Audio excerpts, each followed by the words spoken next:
By the way, there was also another thing I wanted to bring up with you, which is obviously as part of this Esports World Cup thing, Team Liquid just can't fucking stop hitting send tweet for some reason, even though, like, we already like you and want to give you the benefit of the doubt. You have to get, but I have to tell you explicitly exactly how I'm taking the blood money and still pissing in your face with all my virtue signaling. So there's two things I want to bring up. If people don't know, both ownership sides of Team Liquid have attempted to address this issue. You had Steve Arhansett came out with a tweet. He did a tweet longer. By the way, an interesting detail people might have missed there. He reveals in the tweet that he himself is gay. As far as I know, he's never publicly said this. This was actually sort of an open secret in the industry. People don't know. But it's one of those things where because he never outed it, no one, like I actually personally think unless the person was doing like crimes against gay people, it's actually inappropriate to out them. But I did actually mention to you in the past, this was one of those topics that made me start to wonder, like if you sort of align with people like that and you yourself are, should you stay quite silent? Isn't that, don't you sort of owe people a bit of transparency on that topic if it's a matter that matters to you?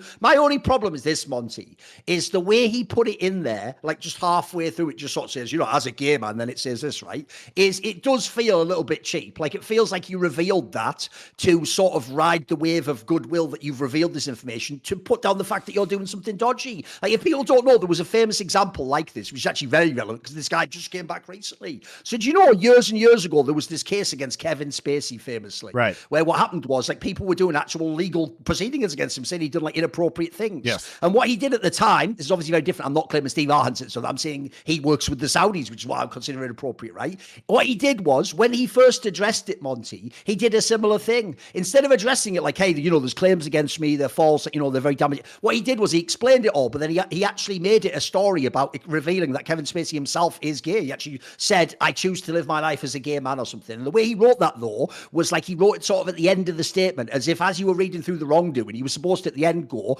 but it's kind of like a cool pivot. Oh, props to him, though, for coming out as gay. But it was like, yeah, but you were addressing a really fucked up thing, mate. Like, that's not really, first of all, the moment. And then also, aren't you trying to kind of like get props for something that's in a way leading into something bad? So one, it seemed a bit cynical to do it like that, because you are also saying basically like, but I'm still working with the Saudis anyway.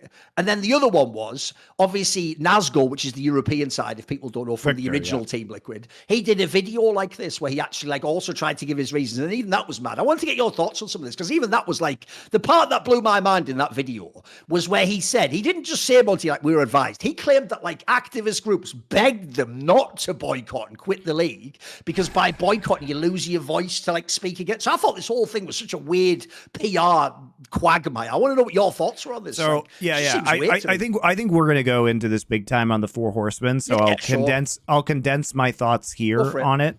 Like first off, I think as far as the Steve things go, he just is a private guy, and I think like he doesn't want to make that like a centerpiece of, you know, Team Liquid or his, you know, he actually isn't that. I mean, he does interviews and stuff, but he's not that forward facing, I would say, as a personality. Oh. And so I think he just doesn't want people in his personal shit, which is why he didn't mention. But it is obviously relevant to him because he has been to Saudi Arabia. And I think, you know, he has said that he took trips there to kind of see what that experience like was for him, who would be one of these people potentially at risk from being there. So I do think it was, you know, relevant to what he was saying.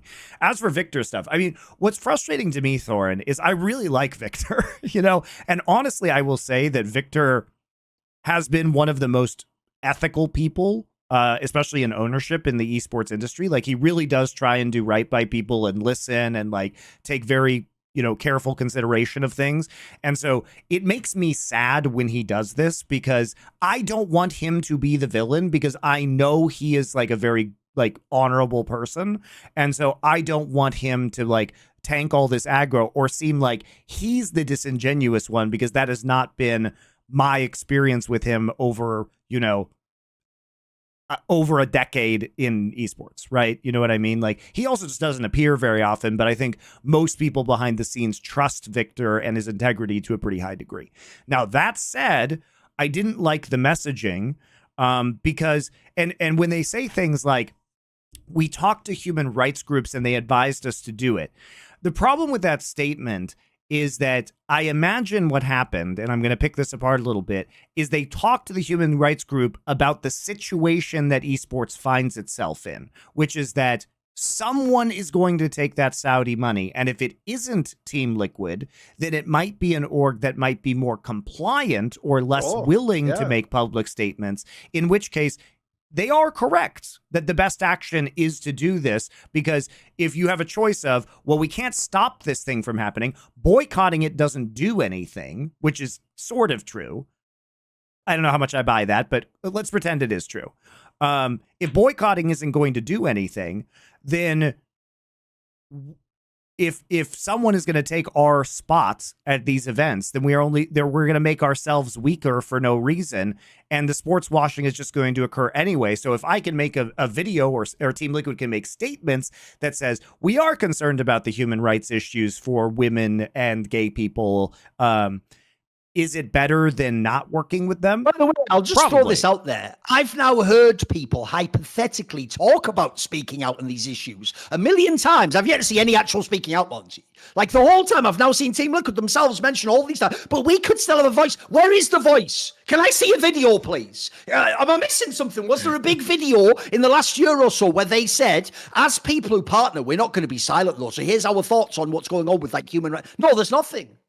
What they're talking about is they're literally saying, I'm going to take this big bag of money, but don't worry, because one day, hypothetically, I might speak out against it. And by the way, I could do it right this second. I've got a mic in front of my mouth right now. I could just say the words into this mic right now. I'm not going to, but I'll let you know that I might do that, because to me, it's very important that if someone had a mic, that they would use it. But are you ready, guys? I'm now not going to say it while taking the money, which guarantees I won't say it. Thank you for the money. Like... Right. What are you doing here? What's going on? Like, how many years do I have to wait for this impact to happen? When does this voice get used, mate? It's also, I think the main problem that we're having is that, the Saudis have crafted a very intelligent plan to sports wash. And here's the truth about Team Liquid. They have to take the money. Like, as a business. Not only that, guys, you have to remember, this isn't just like... This guy in the chat nailed it. He's actually nailed why this is fake. Because he said, but they did in the video speak. They didn't speak out in the video. They did it in the video, and here's what happens to journalists, and here's what happens to... They just said, like, there are problems. Yeah. By the way, can I go and work with Tony Soprano, Monty, and going, I've heard you, there's a few people who've slept with officials since Tony's been around, but I'll be looking into this. Like, that's not fucking exposing him, you dumb fuck. That's, like I said, you have a mic. You are choosing not to speak out because they're your business partner. So if anything, you're only ever going to soft sell it like that. Like, hey, even worse, Monty, I think this is worse than not speaking out. You're making it sound like I say, like they're just some rascal who's up to some wild nights out. Like, well, hey, those Saudis, they can get fucking crazy, but I'm not into that though. Like, you're not doing anything about it though, are you? You can't even say the words of what they're doing. I think the real problem is that the entire purpose, like, if you just look at the Esports World Cup, they're not throwing $60 million at this because it makes them money. That's not the purpose of this. No. The purpose of this is to spend money to normalize Saudi Arabia in public perception, because they're already doing. Here's why, guys. Because they don't want to change these things that people don't like. It's because they don't want to change them. So by engaging in this, the money that they pay you to do this is in exchange for better reputation, so that they do not actually have to stop the human rights violations. Okay? So that's the problem, is that the exchange of value is money for cover-up. That's the value exchange that is going on. So you can't just be like, well, we're speaking out about this because you're actually just engaged in the cover-up process. You know what I mean? And even if you say a few things or point this stuff out, it becomes very, very difficult, I think, to, it's not like a Robin Hood thing. It's not like, haha, I got the Saudis' money. No, they got what they wanted from you as well. It was an exchange. Also, let's test this premise, Monty. Right now, it doesn't make sense because these orgs don't speak out on these matters anyway. Here's what will test the premise, Monty, and I'm going to tell you right now, it will never happen. If that was true, that you can speak out but still be part of it, then let someone who themselves identifies as LGBTQ++, whatever, let them be a super massive vocal proponent against Saudi Arabia while working for Team Liquid. Let me know the day that ever happens, guys. Never will ever happen in your lifetime. Like, in fact, I'd even imply that's prohibited at this point. You wouldn't even recruit someone like that, Monty. It'd only cause you problems. So actually, in a fucked up way, you have absolutely, like, limited who can be in the org and what you can do and say. Like, as you say, it's just you're not going to overtly say, it's not going to be a rule like, don't talk about Saudi Arabia, like Fight Club or something. Like, it's just going to be known you don't do it. But one thing I want to say is this, though. I'll bring a moment of levity in this dark, dark time, which is shout out to Rich's Wrath from Side Select in his own channel. If you go onto his Twitter, he did a really good parody video video of Nazgul's video where he does something similar, where instead of calling it the Esports World Cup, he calls it like the Esports Ethnic Cleansing and Human Sacrifice Festival or something. It's pretty funny. It's like he does the same like Torin and everything. Just go watch it. It's on his Twitter. It's pretty good. It was pretty good banter. It's pretty good. But I just feel. But by the way, there definitely will be a Four Horsemen on this in the future. Yes. I just thought we'd tease it. Yeah, we'll tease it now. Like I think those are kind of my basic thoughts about this. I'm just sad, that Team Liquid decided to do this, because like I think that as far as orgs go, they actually have more integrity than most, and so like I don't want them to like tank all the aggro for this.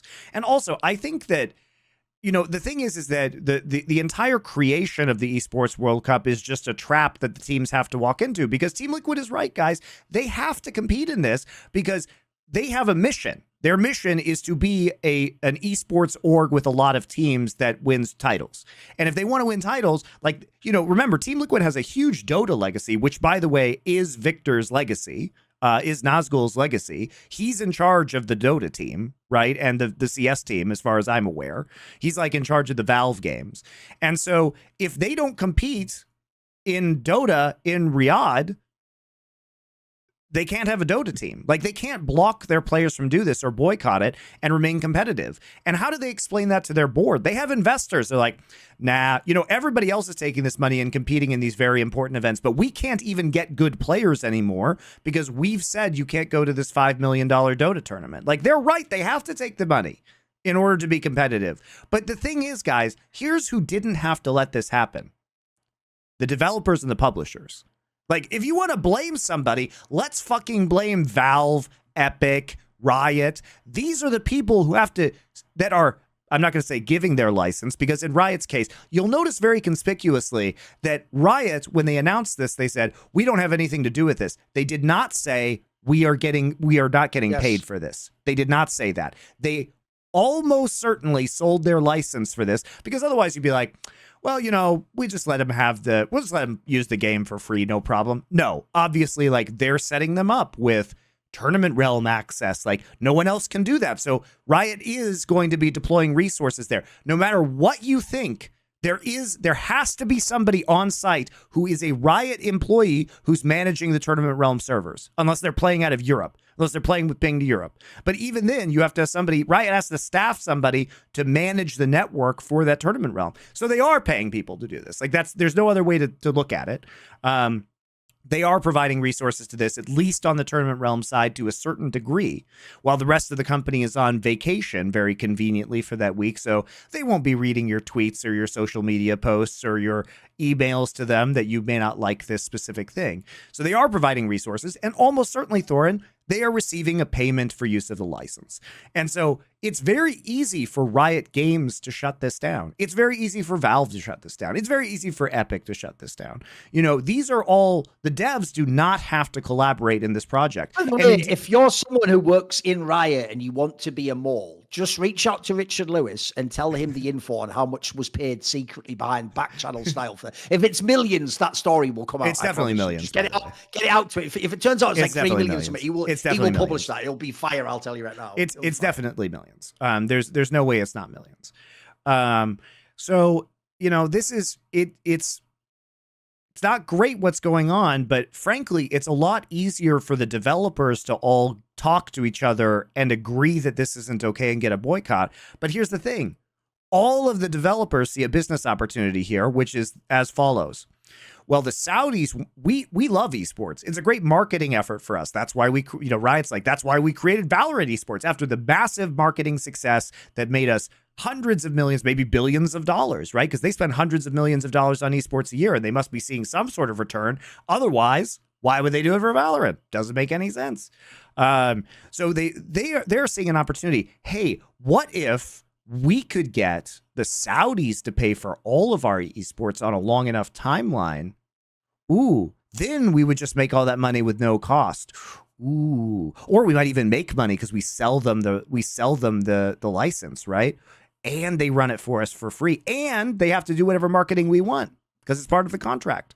So all of them are just salivating over this right now, which is offloading marketing costs and just seeing only money on the other side. So why would they do anything? And as for the teams have to compete.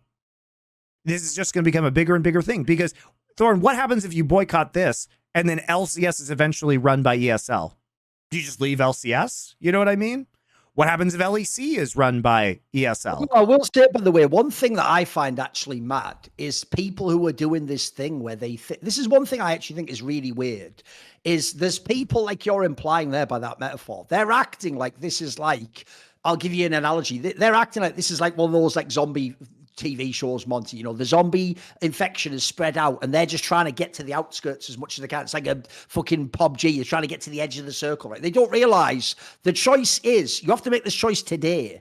Are you going to be involved at all? If the answer is no, you might eventually just not be in esports. Like the circle might just expand to the point you just can't be in the scene anymore. Or you might have to be like me. You might have to be a guy who just does everything through fans. Like I'm going to do my Substack. I have this company, obviously in theory, people invest in, but aside from that, I do everything through my own personal brand. Like that just means I have to accept I'll probably be smaller. One day I probably could never work a CS event in 5 years from now if they all get bought up, etc. But I do feel as though people are ignoring that part, Monty, because as you say, like I actually think, for example, the stupidest statement anyone made in the Saudi shit was Twists from Team Liquid, where he had an offer to go to the Falcons team, Monty, when they were trying to make like the Nico bonds, like a super team.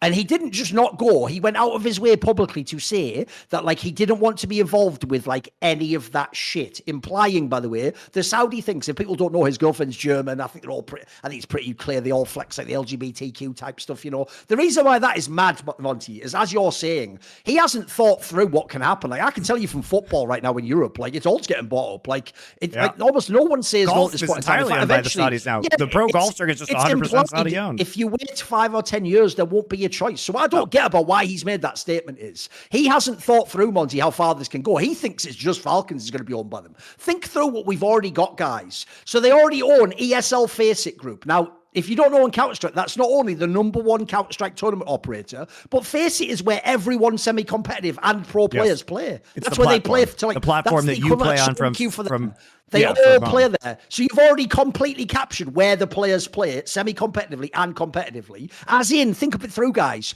You can't even be a pro who doesn't go to Falcons or work in ESL. You'd still be playing on Faceit. You're still supporting their system. Then let's go further. They now have the awards show. So now whoever wins awards is going to be inferred. By the way, you think they won't ever pull strings on that? The joke of this is, guys, ESL themselves were terrible at pulling strings to stop people from winning awards. What do you think? By the way, it was even inferred the awards themselves didn't give it to giant streamers who didn't attend the event. They just like the joke was it was inferred that if you're some twats like that Moist Critical, they go, hey, you want to come to the awards? Maybe we can arrange you a fight. And then you go like, I think I'm busy on that month. Magically, the Ludwig guy wins instead. And you're like, what the hell? I thought you invited me. And they just did. They played the game of never quite telling you explicitly who'd won. So already, right, if they have bias like that, you think if you're a pro player who speaks out against the Saudis, you're going to win Player of the Year?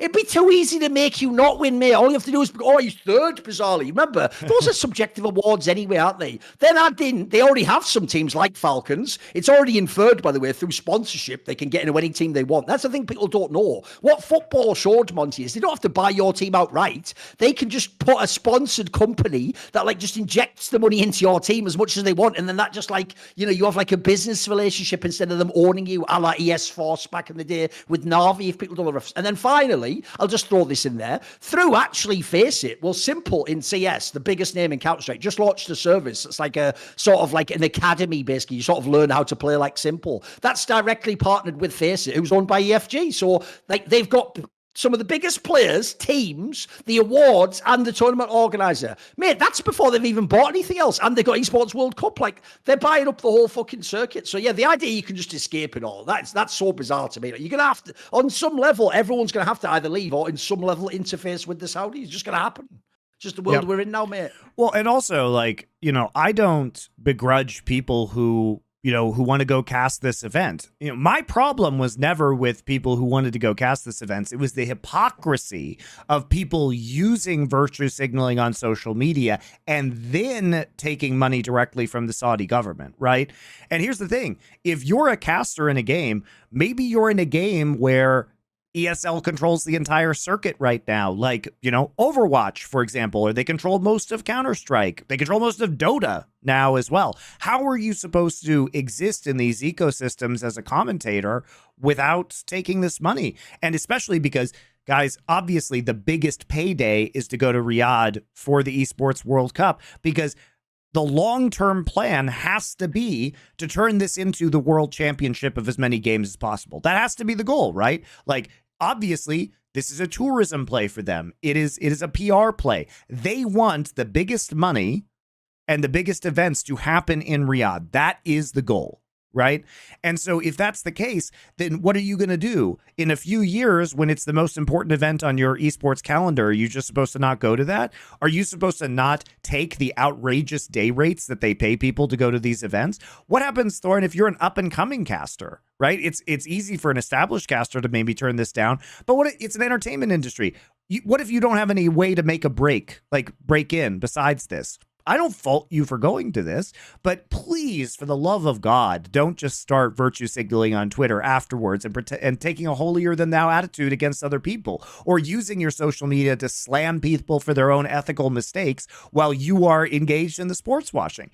I understand why people will take this. I've been very forward. I took Saudi Arabian money, guys. I was a consultant for Faceit after their purchase. Now, I will say that I signed that contract before I knew that purchase had taken place. So it wasn't really intentional that I did it, but I did see out the end of my contract, and I did get paid by an entity that was owned by Saudi Arabia.